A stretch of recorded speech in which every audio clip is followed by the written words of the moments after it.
The divorce papers sat on the mahogany table between them, crisp and final, while Rebecca's manicured nails drummed against the wood with barely contained glee. Across from her, Daniel stared at the documents with hollow eyes, his thrift store suit hanging loose on his frame. The same poor husband she'd grown to despise over their 7 suffocating years of marriage. What Rebecca didn't know, what she couldn't possibly fathom as she exchanged triumphant glances with her lover Brandon seated smugly beside her, was that 72 hours ago, a certified letter had arrived at their modest apartment.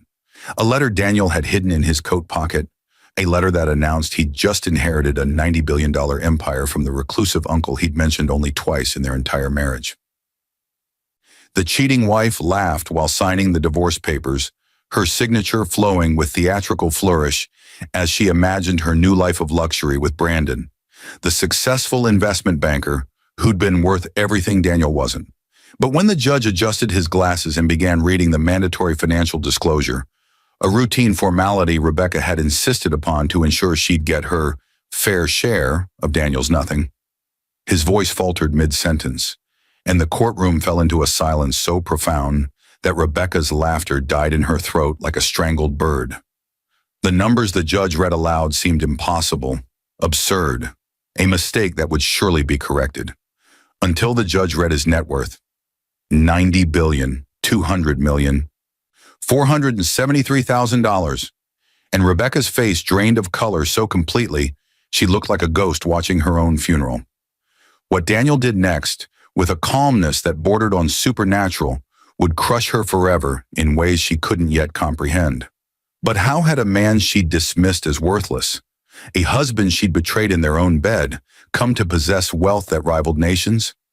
What secrets had Daniel kept locked behind his quiet, defeated demeanor? And why, when Brandon's face turned from smug to horrified, did Rebecca suddenly remember the strange phone call Daniel had received 3 nights ago? The one that made him smile for the first time in months? The fluorescent lights of courtroom 7B hummed with an electrical persistence that matched the tension crackling through the air.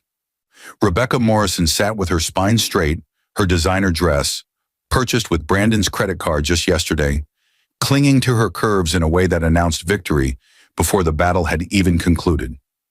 3 years ago, she'd stopped caring about Daniel's feelings. 2 years ago, she'd started the affair. 6 months ago, she'd demanded the divorce, and today, finally, she would be free. Daniel occupied the chair across from her, like a man who'd forgotten how to take up space. His fingers, calloused from the warehouse job he'd worked for the past 8 years, rested limply on his lap.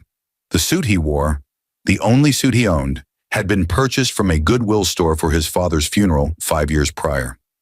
Rebecca remembered that funeral, remembered how embarrassed she'd been introducing her friends to her husband. This man who couldn't even afford proper mourning attire. Brandon, seated directly behind Rebecca in the gallery, radiated the kind of confidence that came with a 6-figure salary and a penthouse view of the city. His hand had been on Rebecca's lower back when they had entered the courthouse, a possessive gesture that Daniel had witnessed without comment. Brandon's Rolex caught the light as he checked the time, eager to finalize this formality and begin his new life with Rebecca. A life that would include the European vacation they'd already booked, the joint checking account they'd already opened, the future they'd already mapped out in excruciating detail. What none of them knew was that in Daniel's coat pocket, folded into a small square, was a letter that had arrived exactly 79 hours ago. The envelope had been heavy, cream-colored, with an embossed logo Daniel had only seen once before in his life. 23 years ago, when he was 11 years old, visiting his mother's estranged brother for the first and only time. Uncle Elijah Morrison had been a myth in Daniel's family, a cautionary tale about brilliance and isolation.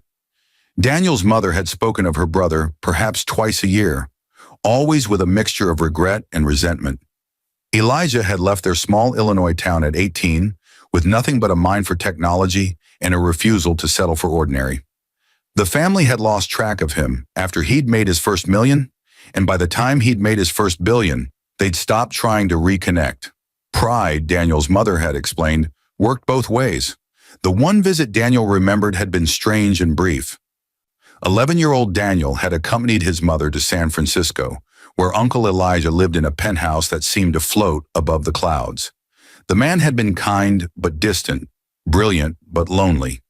He'd shown Daniel his computer systems, his investment algorithms, his vision for technology that wouldn't exist for another decade, and he'd said something Daniel had never forgotten. Most people mistake poverty for stupidity, Danny. They'll underestimate you your whole life. Let them. A man who's underestimated holds all the cards. That had been their only conversation. Uncle Elijah had died of a heart attack 3 days ago in his Silicon Valley estate, alone except for his lawyers and his legacy. The letter had been delivered by courier, marked urgent, time-sensitive, personal. Daniel hadn't told Rebecca about the letter because by the time it arrived, she'd already moved half her belongings into Brandon's penthouse. She'd already scheduled his court date. She'd already made it clear that their marriage was a mistake she was eager to correct. So Daniel had read the letter alone in the apartment they'd shared, surrounded by the gaps where her things had been, and he'd made a decision. He would say nothing. He would let her proceed exactly as planned, and he would discover finally what kind of woman he'd actually married. Judge Patricia Hendricks entered the courtroom with the weary efficiency of someone who'd presided over 300 divorce proceedings and found each one as depressing as the last. She was 62, sharp-eyed, and had long ago lost patience for dramatic courtroom revelations. Today was supposed to be simple, a straightforward dissolution of marriage with minimal assets to divide. The preliminary paperwork had indicated that Daniel Morrison worked at a warehouse making $32,000 annually, that Rebecca Morrison was a part-time yoga instructor making $28,000 annually, and that they owned nothing of significant value. "Let's make this quick," Judge Hendricks said, settling into her chair. "I have 4 more cases this afternoon." Rebecca's lawyer, a sharp-suited woman named Victoria Chen, who specialized in extracting maximum value from minimum marriages, stood with practiced grace. "Your Honor, my client seeks a clean dissolution with a fair division of any and all marital assets, including any potential inheritances or windfalls that may have occurred during the marriage." It was a standard clause, one Victoria included in every divorce filing. It protected her clients from last-minute revelations, from hidden accounts, from any financial surprises that might surface. Rebecca had insisted on its inclusion, not because she expected Daniel to have hidden anything, the man could barely afford groceries, but because it felt satisfying to leave no stone unturned. It felt like winning. Daniel's court-appointed lawyer, a tired public defender named Martin Ross, who'd met his client for the first time 15 minutes ago, nodded vaguely. He'd skimmed the case file, seen the numbers, and assumed this would be over in 20 minutes. His client had said almost nothing during their brief consultation, had simply agreed to everything with the quiet resignation of a man who'd already lost what mattered. "Mr. Morrison," Judge Hendricks said, "do you contest any aspect of this divorce petition?" Daniel's voice when he spoke was so soft that the court reporter had to lean forward. "No, Your Honor." Rebecca exhaled with theatrical relief, her hand flying to her chest. Brandon leaned forward in the gallery, his smile widening. This was it. This was freedom. "Very well," Judge Hendricks continued. "The court recognizes the dissolution of marriage between Rebecca Lynn Morrison and Daniel James Morrison. Now, regarding the division of assets," she paused, adjusting her reading glasses to review the financial disclosure forms. Her eyes scanned the first page, moved to the second, and then stopped. The courtroom was silent except for the humming lights. Judge Hendricks removed her glasses, cleaned them, replaced them, read again. "I'm sorry," she said slowly, "but there appears to be an error in this documentation." Rebecca's lawyer stood. "Your Honor, according to the mandatory financial disclosure submitted this morning," Judge Hendricks looked directly at Daniel, her expression shifting from bored efficiency to sharp attention.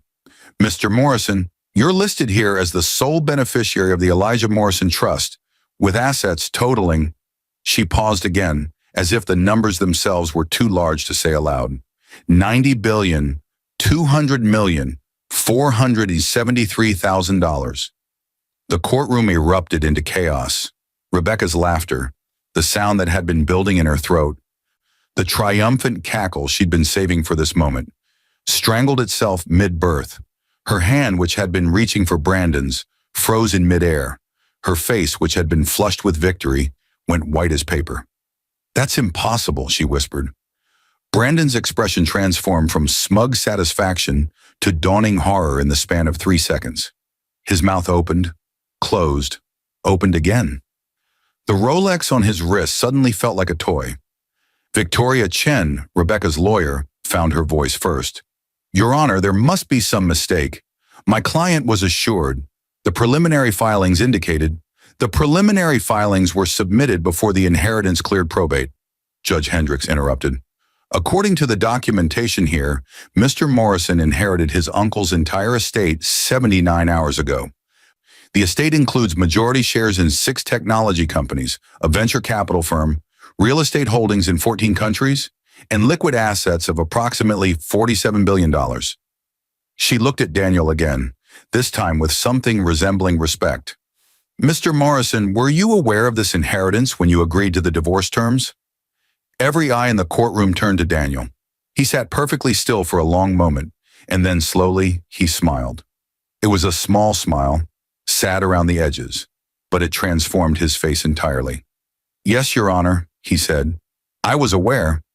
Rebecca made a sound like she'd been punched. "You knew? You knew?"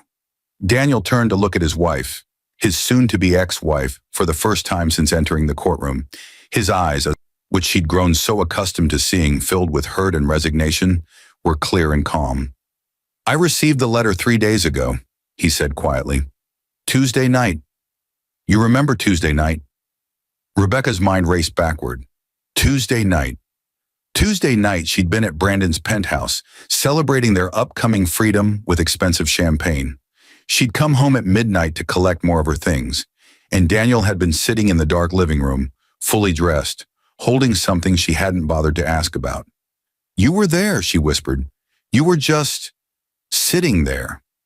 "I was reading about my uncle's death," Daniel said, "and about his wish that I inherit everything he built.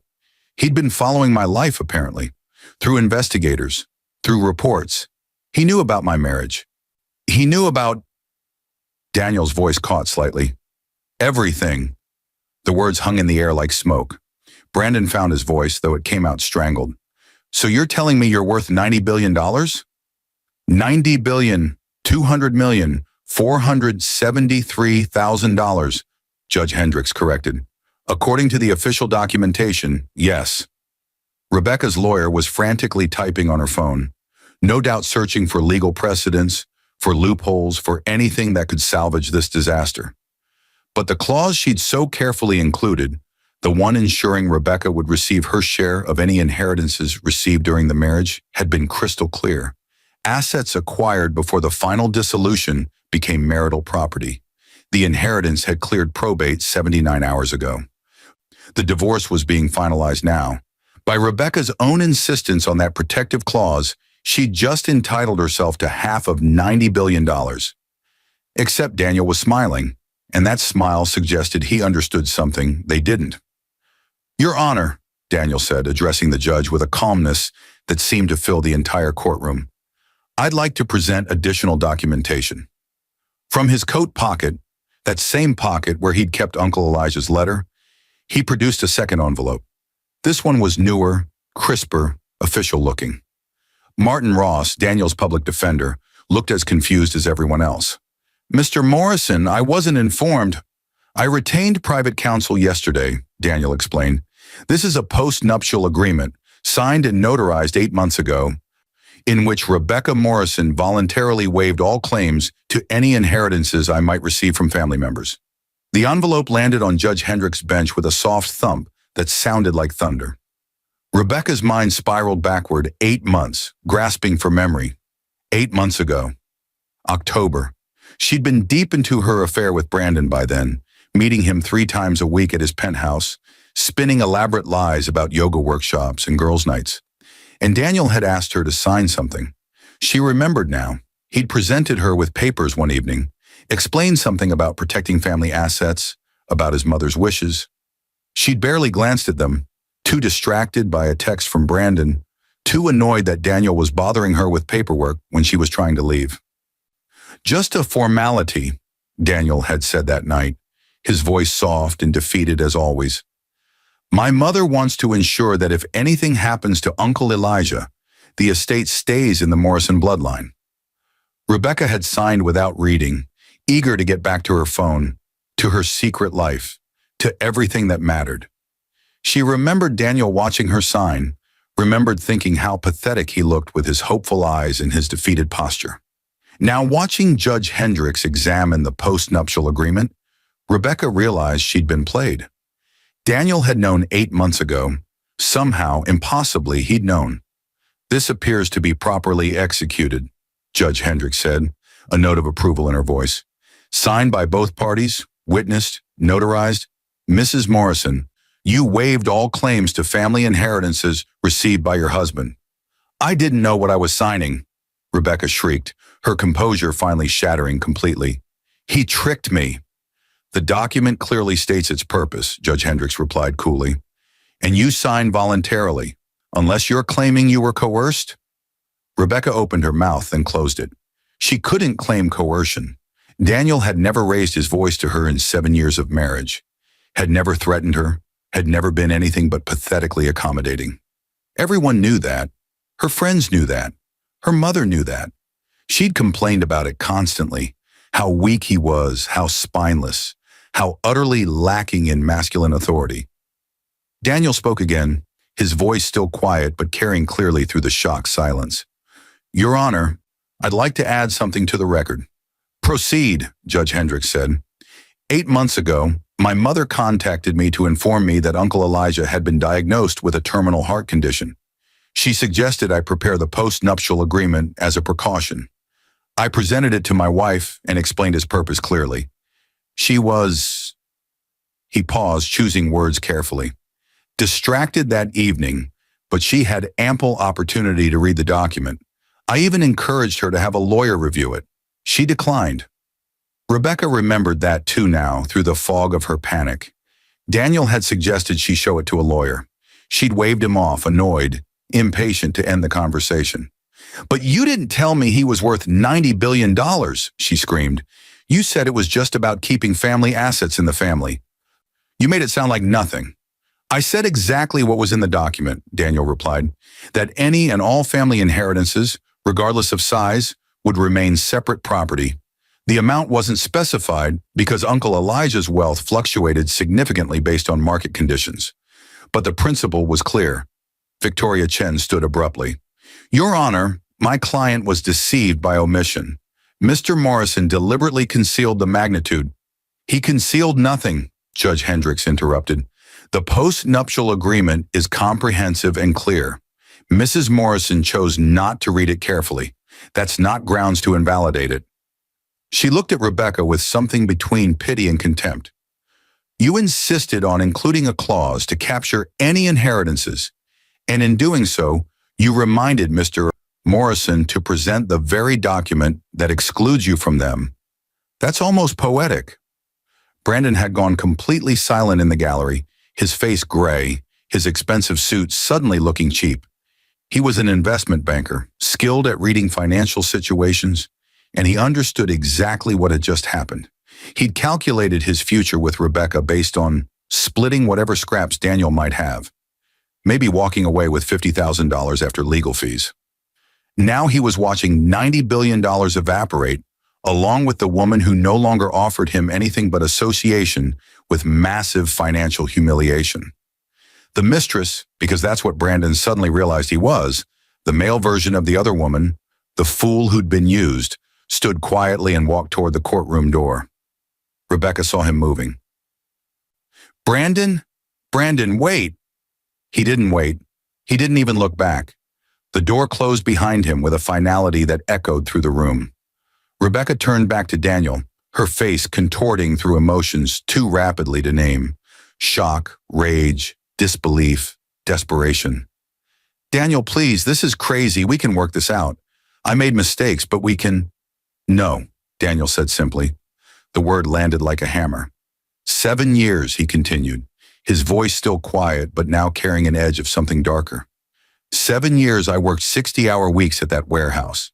Every promotion I earned, every extra shift I took, you complained that it wasn't enough, that I wasn't enough.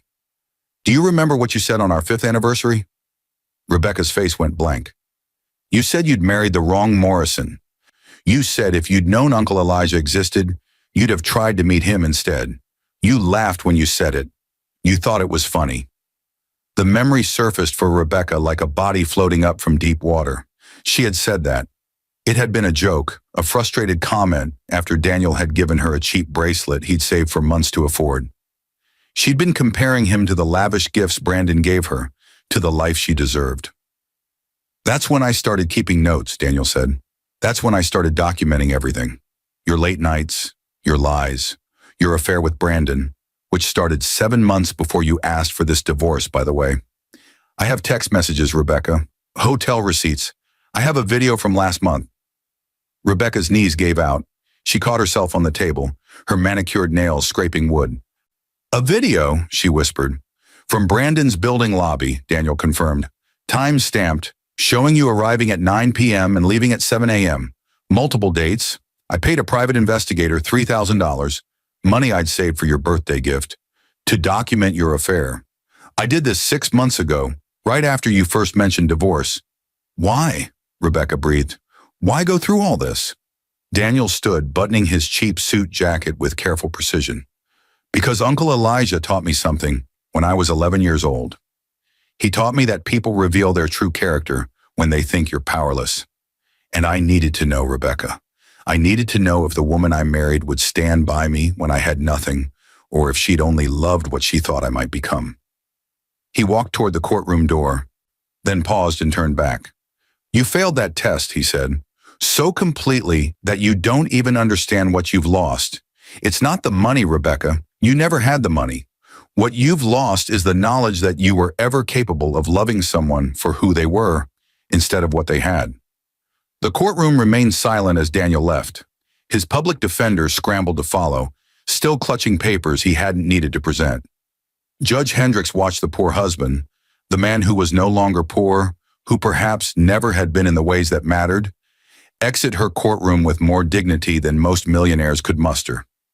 Rebecca collapsed into her chair, her designer dress suddenly feeling like a costume. Victoria Chen was already packing her briefcase, calculating how to spin this disaster into something that wouldn't destroy her reputation. Around the gallery, court watchers who'd wandered in expecting routine proceedings were frantically typing on their phones, knowing they just witnessed the story that would dominate social media for weeks. Then the courtroom door opened again. A woman entered, tall, elegant, professionally dressed, with features that suggested both Asian and Latina heritage. She walked with the confident precision of someone accustomed to high-stakes environments. Behind her, 2 men in expensive suits carried briefcases that screamed, "Corporate law firm." The woman approached Rebecca's table and stopped, looking down at the crying, broken figure slumped in the chair. "Mrs. Morrison," she said, her voice crisp and businesslike, "my name is Diana Vega. I represent the Morrison Family Trust and, as of this morning, Mr. Daniel Morrison personally." Rebecca looked up, her face streaked with mascara. Diana Vega smiled, a cold, professional expression that contained no warmth whatsoever. Then she did something that would haunt Rebecca's nightmares for years to come. She spat directly in Rebecca's face. The courtroom gasped. Judge Hendricks half rose from her chair. "Ms. Vega, that is completely—" "My apologies, Your Honor," Diana Vega said, not sounding apologetic at all. She produced a silk handkerchief and dropped it on Rebecca's lap. "That was unprofessional of me. Let me explain. I'm also Mr. Morrison's half-sister, Uncle Elijah's daughter from his first marriage. I've been aware of my half-brother's situation for some time, and I've watched this woman psychologically abuse him for years while planning to take whatever crumbs she could extract from the divorce." She pulled a document from her briefcase and placed it on the table in front of Rebecca. "This is a cease and desist notice," Diana explained. "You are prohibited from contacting Daniel Morrison by any means. You are prohibited from discussing him, his inheritance, or your marriage in any public forum. You are prohibited from attempting to sell your story to media outlets. Violation of any of these terms will result in immediate legal action." "You can't," Rebecca started.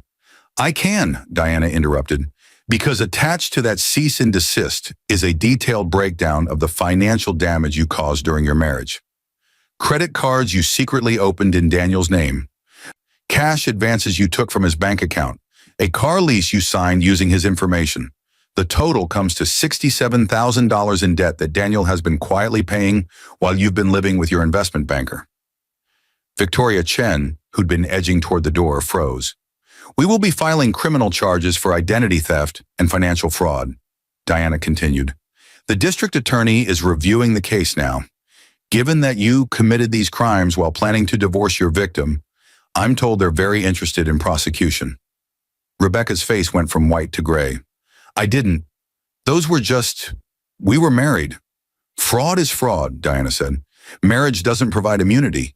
You stole from him, Rebecca, systematically, for years. And unlike civil court, criminal court doesn't care how pretty you are or how sad your story sounds. She turned to leave, then paused, a mirror of Daniel's own pause minutes earlier. One more thing, Diana said. That yoga studio where you teach? The building is owned by Morrison Holdings, a subsidiary of the family trust. You'll be receiving an eviction notice by end of business today. Your membership at Elevation Gym? Also a Morrison property. Canceled. The spa where you get your nails done? We acquired it last year. Your band. The boutique where you bought that dress? She gestured at Rebecca's designer outfit. Morrison property as of this morning. They've been instructed not to serve you. Rebecca's mouth opened and closed silently, like a fish drowning in air. My brother is a kind man, Diana said softly, and for the first time, her voice carried genuine emotion. Too kind. He would never do what I'm doing now. But I'm not kind, Mrs. Morrison. I'm a corporate lawyer who specializes in destroying people who damage my family. And you damaged my family. She walked to the door, her expensive heels clicking against the courtroom floor. Her assistants followed, their briefcases full of documents that would dismantle Rebecca's life with surgical precision. Oh, Diana added from the doorway. Brandon Hutchison, the investment banker? He's being fired from Thornton Financial this afternoon. They're a client of ours. We made some calls, apparently using company resources to facilitate an affair. Dinner reservations, car services, that European vacation booked through the corporate travel account constitutes misuse of firm assets. He'll be lucky if they don't pursue charges. The door closed behind her with a whisper of expensive hinges. Judge Hendricks slowly sat back down, removing her glasses to rub her eyes. In 20 years on the bench, she'd never seen anything like this. Part of her wanted to reprimand Diana Vega for the spitting incident. Another part of her, the part that was a woman, a human being who'd witnessed countless divorces motivated by greed and cruelty, couldn't quite bring herself to care. This divorce is granted, she said quietly. You're dismissed, Mrs. Morrison. Or should I say, Ms. Thompson. She checked the paperwork. You'll be reverting to your maiden name as requested. Congratulations. You're free. Rebecca sat alone in the courtroom long after everyone else had left. The court reporter packed up her equipment. The bailiff checked his watch. The overhead lights continued their persistent humming.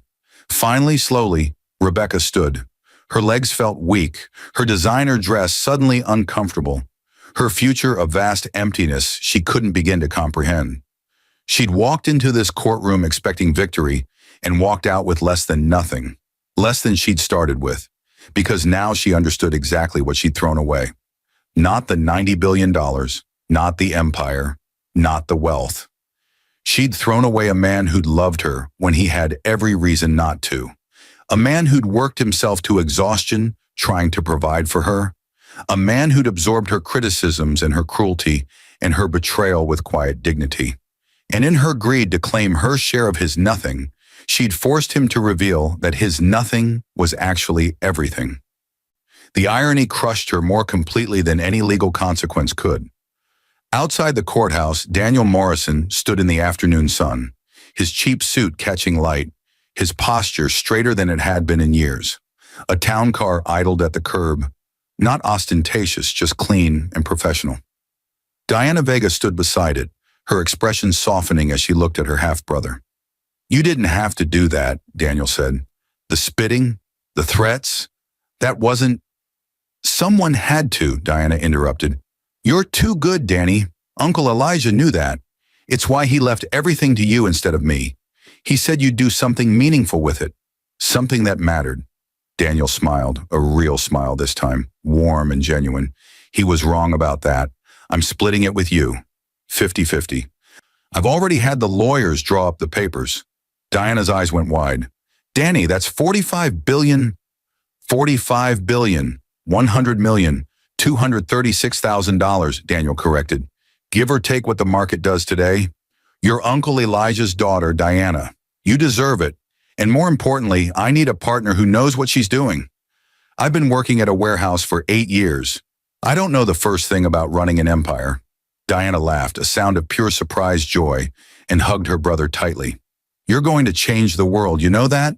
Maybe, Daniel said. But first I'm going to sleep for about 3 days. And then I'm going to figure out how to help people who've been where I've been. Powerless, overlooked, underestimated. Because Uncle Elijah was right.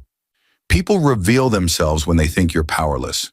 And the world needs more protection for the powerless. The town car pulled away from the courthouse, carrying the poor husband who'd become a billionaire, and the half-sister he'd just made a billionaire. Toward a future neither of them had imagined, but both of them would build together. Inside the courthouse, Rebecca finally stood and walked toward the exit.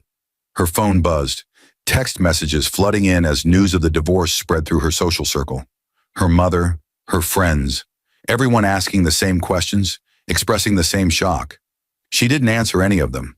At the bottom of her purse, beneath her wallet and her makeup and her keys, her fingers found the cheap bracelet Daniel had given her on their 5th anniversary, the one she'd mocked, the one she'd shoved into her purse and forgotten about. She pulled it out now, examining it in the harsh courthouse lights. The inscription inside was almost worn away from age, but she could still make out the words, "To Rebecca, richer in love than gold." She'd laughed at that inscription, called it corny, told her friends it was embarrassing how sentimental Daniel was, how out of touch with reality. Now standing alone in the courthouse lobby with her entire life crumbling around her, Rebecca finally understood what Daniel had been trying to tell her all along. She'd always been looking for gold. He'd been offering her something infinitely more valuable, and she'd thrown it away without ever understanding its worth. The bracelet slipped from her fingers and clattered on the marble floor, the sound echoing through the empty lobby like the closing of a door that would never open again. Outside in the afternoon sun, Daniel Morrison closed his eyes and felt the weight of 7 years lift from his shoulders. The hurt would remain. Betrayal didn't heal overnight. But beneath the hurt was something new, something he hadn't felt in so long he'd forgotten its name. Freedom. Not the freedom that money bought, though that was real and would take getting used to, but the freedom that came from knowing, finally and completely, that he'd valued himself enough to walk away from someone who didn't. His phone buzzed. A text from Diana. First board meeting tomorrow at 9 a.m. Don't be late, billionaire boy. Daniel smiled and typed back, Yes, ma'am. He had $45 billion, an empire to learn, a world to change, and a sister who just spit in his ex-wife's face. Life, he thought, was about to get very interesting. Behind him, unnoticed in the shadow of the courthouse, a photographer from a local news outlet lowered her camera. She'd captured the moment Daniel smiled in the sunlight, the moment Rebecca found the bracelet, the moment everything changed. By morning, the story would be everywhere. Poor warehouse worker inherits $90 billion. During divorce, ex-wife gets nothing. But the story would miss what mattered. It would miss that Daniel had known for 3 days and said nothing. It would miss that he'd prepared for this 8 months in advance. It would miss that his real revenge wasn't financial but existential, forcing Rebecca to confront exactly who she was and what she'd chosen. Most importantly, it would miss the lesson Uncle Elijah had spent a lifetime learning and a single letter teaching. The only wealth that matters is the wealth of character. Everything else is just numbers in an account, waiting to reveal who you've always been. And in the end, both Daniel and Rebecca had been revealed completely. He'd been revealed as someone who could endure the worst and remain decent. She'd been revealed as someone who'd throw away everything for the illusion of something more. The judge had read his net worth, but the universe had read their souls, and only one of them had passed the test.